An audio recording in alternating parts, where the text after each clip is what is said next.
Convicción Radio, siempre por la verdad.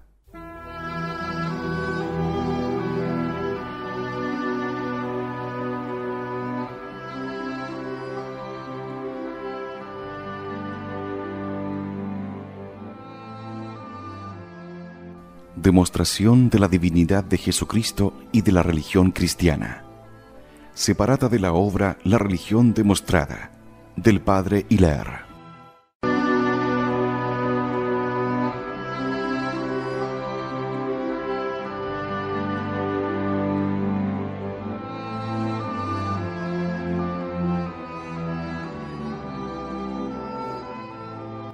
Vida oculta en Nazaret. Jesús permaneció en Nazaret, pequeña localidad de Galilea, hasta la edad de 30 años.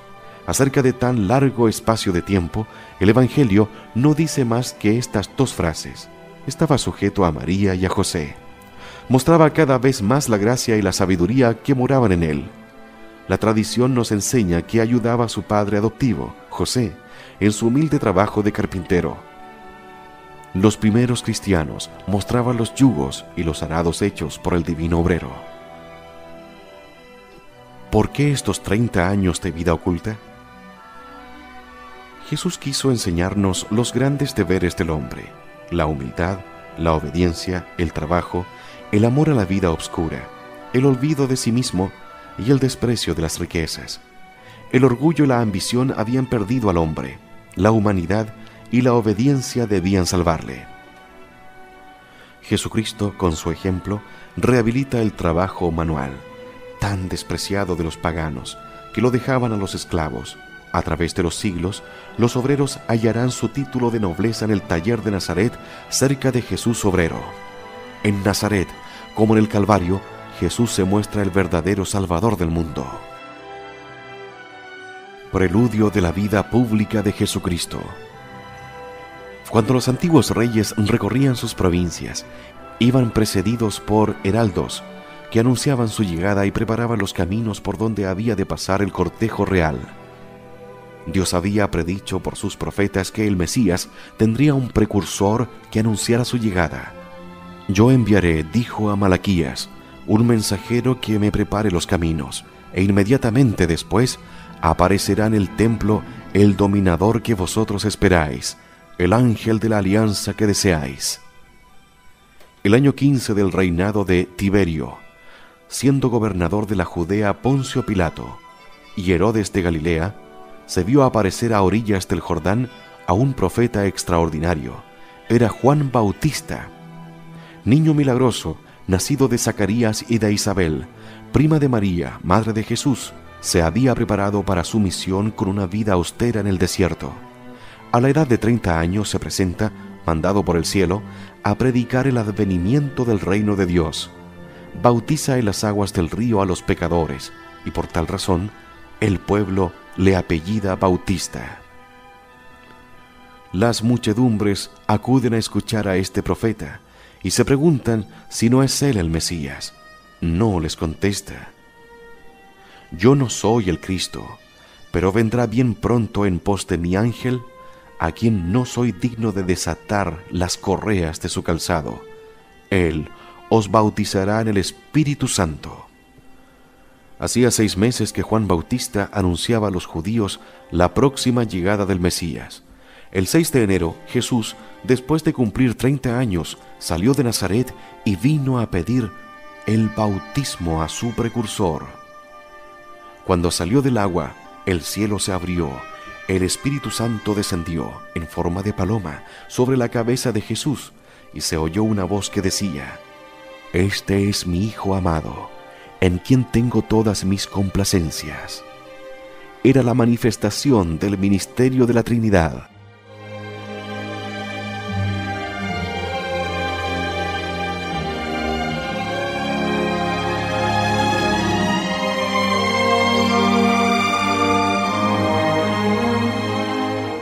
Jesús se retira al desierto para prepararse a cumplir su misión con 40 días de ayuno y de oración.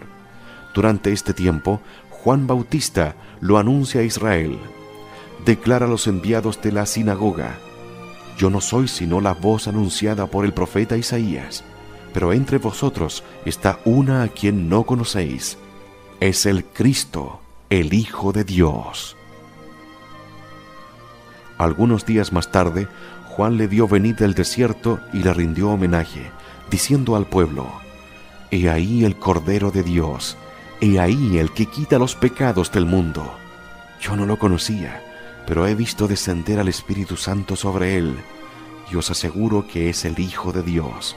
De esta manera, pues, Jesús de Nazaret era mostrado a los judíos como el Mesías esperado y como el Hijo de Dios. Predicación del Evangelio. Saliendo del desierto, Jesús penetra en la Galilea y empieza a predicar el Evangelio o la buena nueva del reino de Dios y de la redención, esperada después de la caída del hombre. Sin fijar su residencia en ningún lugar, hospedándose indiferente en casa de los pobres y de los ricos que le ofrecían hospitalidad, al principio anda solo, como los profetas, por las ciudades y los pueblos, predicando ora al aire libre, ora en las sinagogas. La idea fundamental de su predicación es que el reino de Dios es un reino espiritual y no temporal, como lo esperaba la mayoría de los judíos, hombres groseros y materiales. No tiene un plan determinado en sus enseñanzas, sino que se aprovecha de todas las circunstancias para hacer penetrar su doctrina en las almas. Habla pronunciando sentencias sencillas y sublimes a la vez. Se vale de parábolas conmovedoras. Su palabra sencilla está llena de unión. No intenta, como un sabio, probar lo que enseña. No discute, afirma con autoridad, en virtud de su misión divina. Declara que es el Mesías prometido y el Hijo de Dios enviado por su Padre para la salvación de los hombres. Tiene en su lenguaje un encanto divino que hace decir a los que le escuchan: no, jamás hombre alguno ha hablado como éste. Confirma sus enseñanzas con la santidad de su vida, la sublimidad de su doctrina y particularmente con numerosos milagros que atestiguan su misión y su divinidad.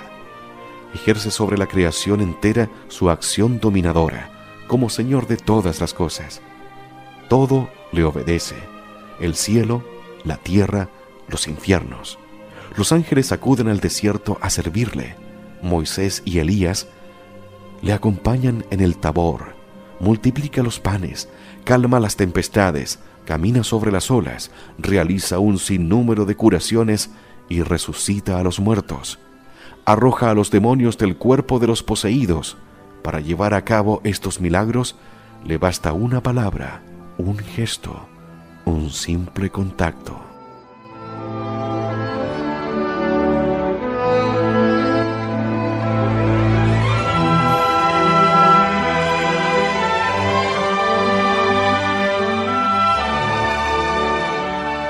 Formación de la Iglesia.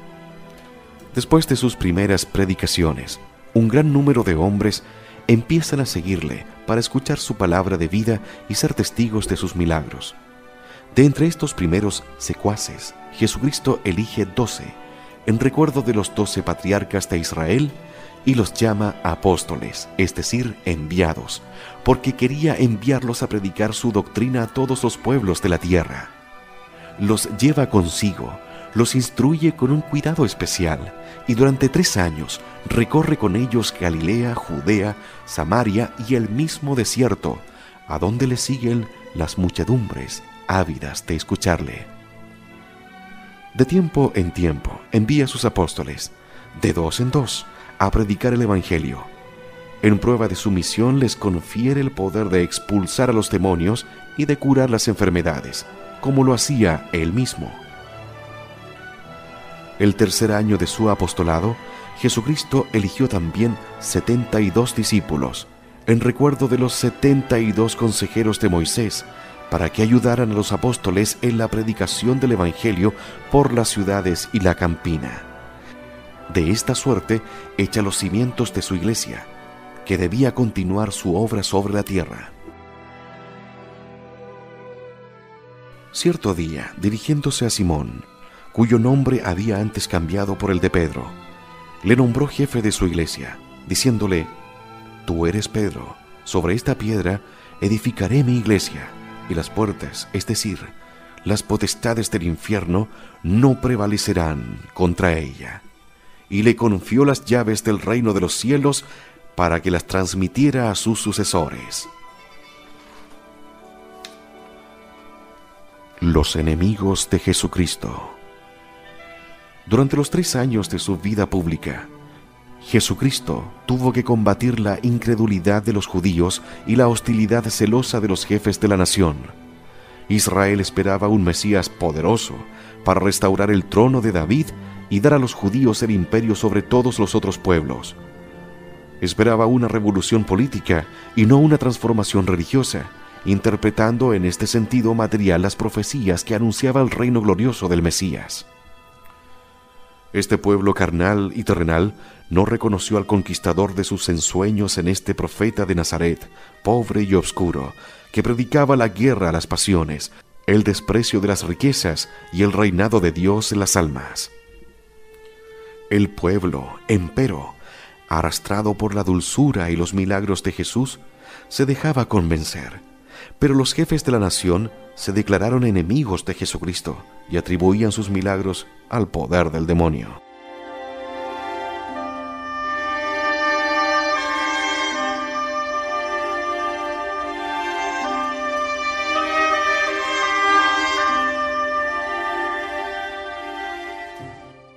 Dominaban en aquella época en Judea 2 sectas funestas, los saduceos y los fariseos. Los primeros, filósofos materialistas, no pensaban más que en la vida presente, buscando de una manera exclusiva los placeres sensuales. Los fariseos, hipócritas y perversos, bajo la práctica exterior de la ley de Moisés, ocultaban un orgullo desmedido y vicios infames. Entre estos 2 partidos estaba dividida la alta sociedad y ejercían gran influencia sobre el pueblo. La inmensa mayoría de los miembros del famoso tribunal llamado Sanedrín formaba en las filas de una y otra secta. El Sanedrín, presidido por el sumo sacerdote, era el gran tribunal de la nación encargado de regir y juzgar los asuntos religiosos. Componíase de 72 miembros, divididos en 3 cámaras: los príncipes de los sacerdotes o jefes de las 24 familias sacerdotales, los escribas o doctores de la ley, los ancianos del pueblo y jefes de las tribus y de las principales familias. El Sanedrín tenía el derecho de castigar a los transgresores de la ley, pero desde que los romanos impusieron su dominación a los judíos, le estaba vedado pronunciar sentencia de muerte. Los fariseos fueron los enemigos más encarnizados de Jesucristo, celoso de su popularidad, heridos en su orgullo por la superioridad de su doctrina, exasperados por la libertad con que condenaba sus errores y descubría su hipocresía, concibieron contra él tal aversión que bien pronto se convirtió en odio mortal. La sabiduría de Dios, que gobierna el mundo, se sirvió de este odio para llevar a cabo la redención del linaje humano.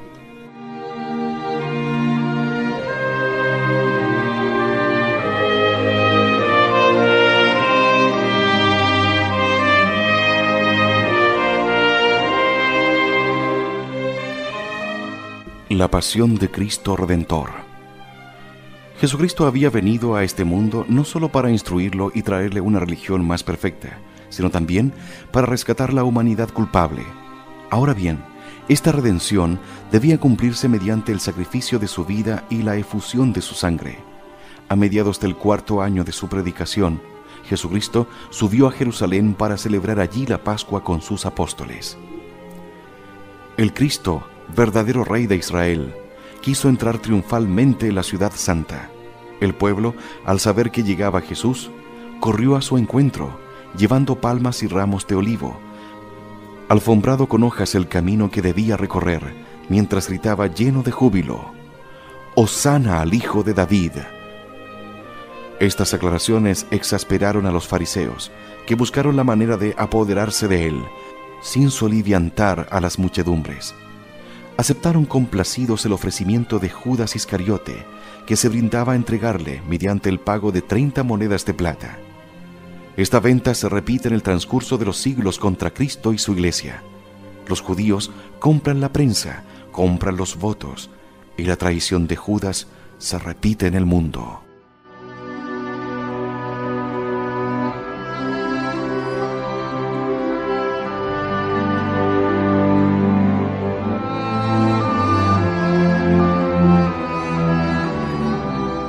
Jesús en el huerto de los Olivos.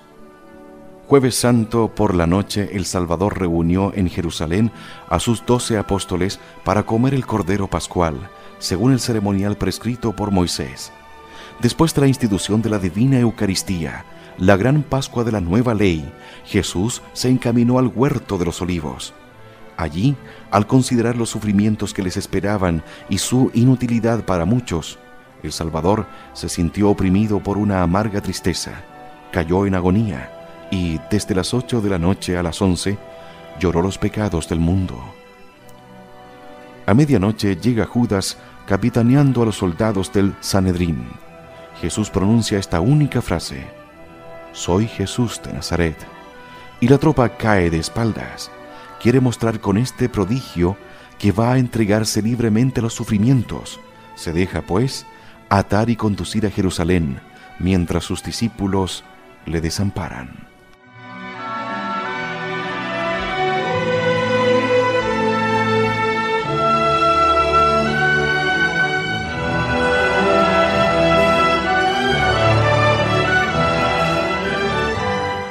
Jesús en presencia de Caifás.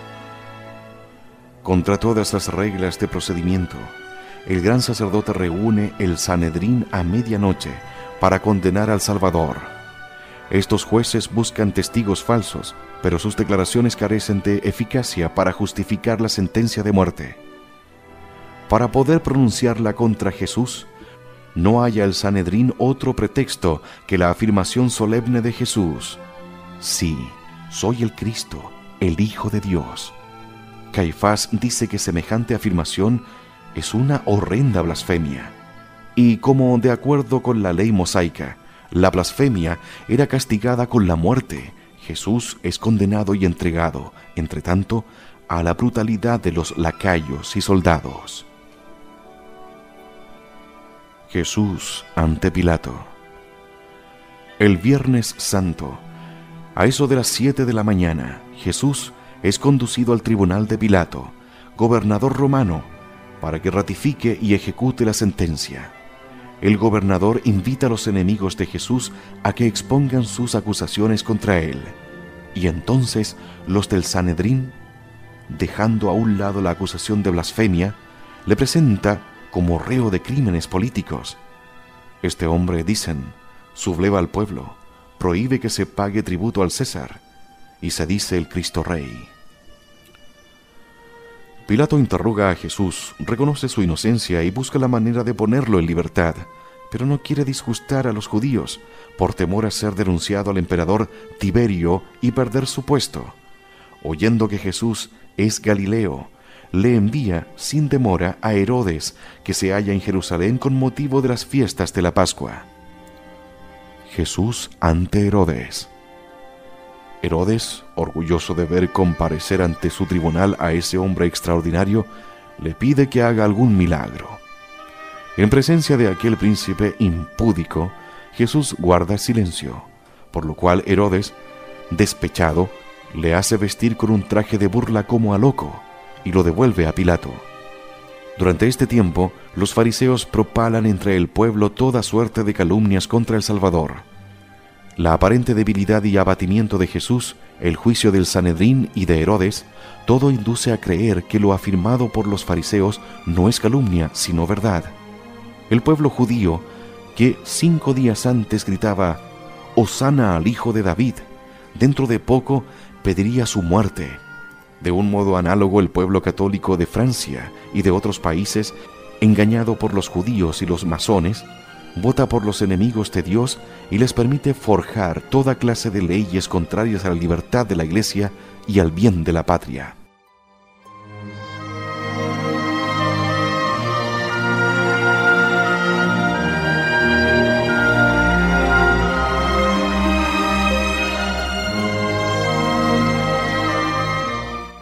Vuelve Jesús a presencia de Pilato. El gobernador, conociendo el odio de los fariseos, desea salvar a Jesús. Espera hallar más justicia en el pueblo y, siguiendo la costumbre de indultar a un preso en el tiempo de Pascua, equipara a Jesús a un asesino llamado Barrabás. ¿A quién queréis que ponga en libertad?, pregunta a la muchedumbre, ¿a Jesús o a Barrabás? El pueblo, seducido por los fariseos, pide la libertad de Barrabás y la muerte de Jesús. Pilato se indigna y, para mover al pueblo a compasión, condena a Jesús a la pena de azotes, no obstante haberle declarado inocente. Este suplicio, reservado para los esclavos, era, según la ley romana, horriblemente cruel.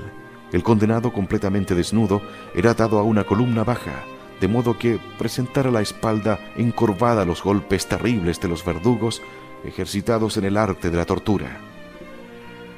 Los ramales de cuero terminaban en corchete para desgarrar las carnes o en bolas de plomo para magullar las llagas.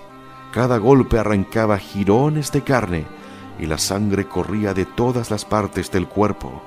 Bien pronto la víctima, encorvándose hacia un lado, dejaba todo su cuerpo expuesto a los golpes desgarradores. No era raro ver al condenado expirar en este suplicio. La paciencia divina de Jesús asombra a los verdugos y excita su rabia, y de la planta de los pies hasta la coronilla no hay en él un punto sano, pudiéndole contar todos los huesos con los que se realizaba la profecía de Isaías. Dinum mera verunt omnia ossa mea. De esta suerte, la pureza por esencia pagaba las impurezas de los hombres. Después de tan espantoso tormento material, los soldados romanos quisieron burlarse de este rey de los judíos. Hiciéronle sentar sobre un fragmento de columna como sobre un trono. Le echaron sobre las espaldas, a manera de manto real, un harapo de púrpura, pusieron en sus manos una caña por cetro y ciñeron en sus sienes corona de punzantes espinas, adaptándola a fuerza de golpes. Luego, como tributo, le escupieron en el rostro y le dieron de bofetadas. Para expiar el orgullo del hombre, el Salvador sufre estas crueles ignominias con paciencia divina. Pilato presenta al pueblo a Jesús en un estado capaz de conmover las mismas piedras. La víctima tiene el cuerpo desgarrado, la cabeza coronada de espinas, el rostro manando sangre. Y cuando así lo ha puesto a vista del pueblo, el juez dice: «He ahí al hombre». Los judíos prorrumpen en gritos de furor: «¡Crucifícalo!».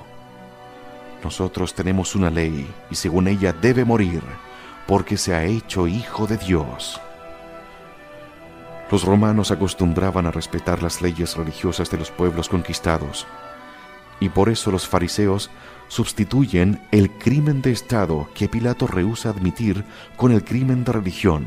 Sin embargo, el gobernador todavía vacila. Entonces ellos le descargan el último golpe: «Si lo pones en libertad, no eres amigo del César, puesto que todo aquel que se hace rey se declara contrario al César».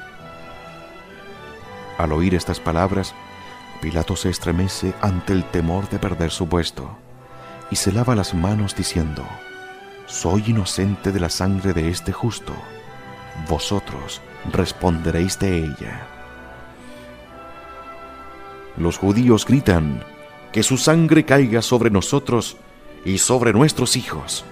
El gobernador pronuncia la sentencia y condena a Jesús a muerte de cruz. 2 años más tarde, este juez inicuo, acusado por los judíos, fue desterrado a Poitiers, en las Galias, donde desesperado se suicidó. La imprecación del pueblo judío, por otra parte, se cumplió. La maldición de Dios cayó sobre él y sobre su raza, que se halla dispersa por todo el mundo, llevando siempre en su frente el estigma de Caín. Jesús en el Calvario. El suplicio de la cruz estaba reservado a los esclavos y a los malhechores.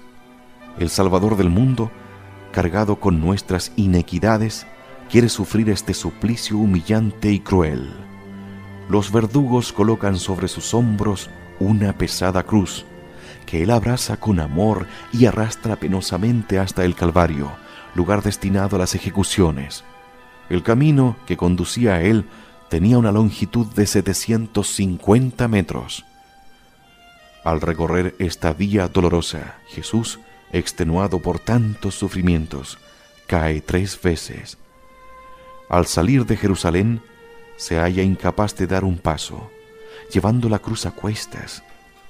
Los soldados obligan a un hombre de Cirene a que ayude a la víctima. Jesús se encuentra con su Santísima Madre y su corazón se desgarra de pena. Más adelante, una piadosa mujer, llamada después la Verónica, enjuga su divino rostro, y el Señor, agradecido, deja impresa en el sudario su santa faz. En la subida al Calvario, el Salvador no habló más que una vez, pero habló como doctor y como profeta. Anunció a las mujeres de Jerusalén que le seguían llorando el castigo futuro de su patria y la suerte del pecador que no quiere aprovecharse de los frutos de la redención.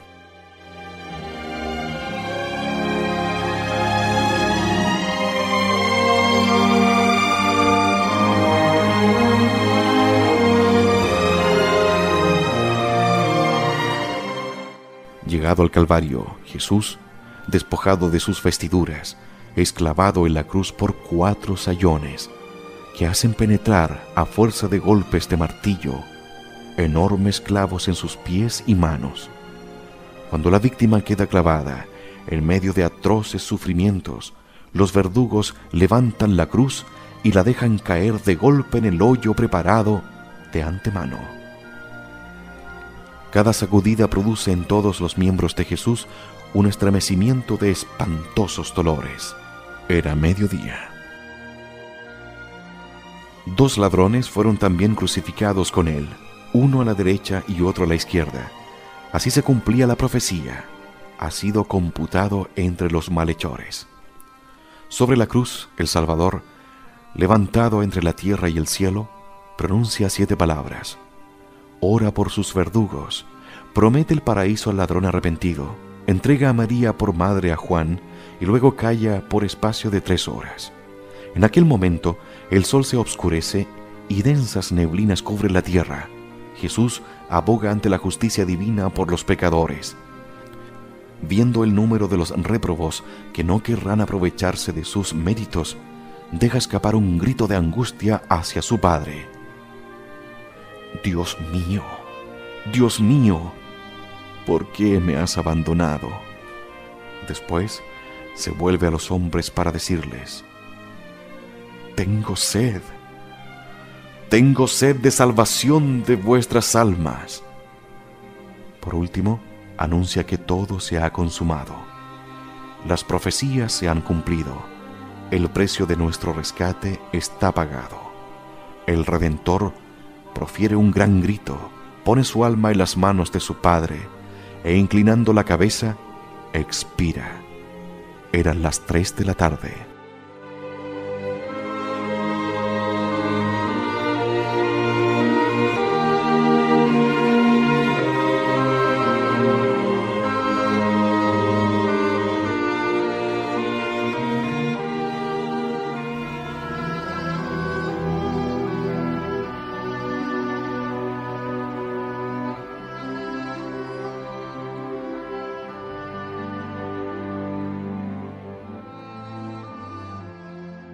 Demostración de la divinidad de Jesucristo y de la religión cristiana.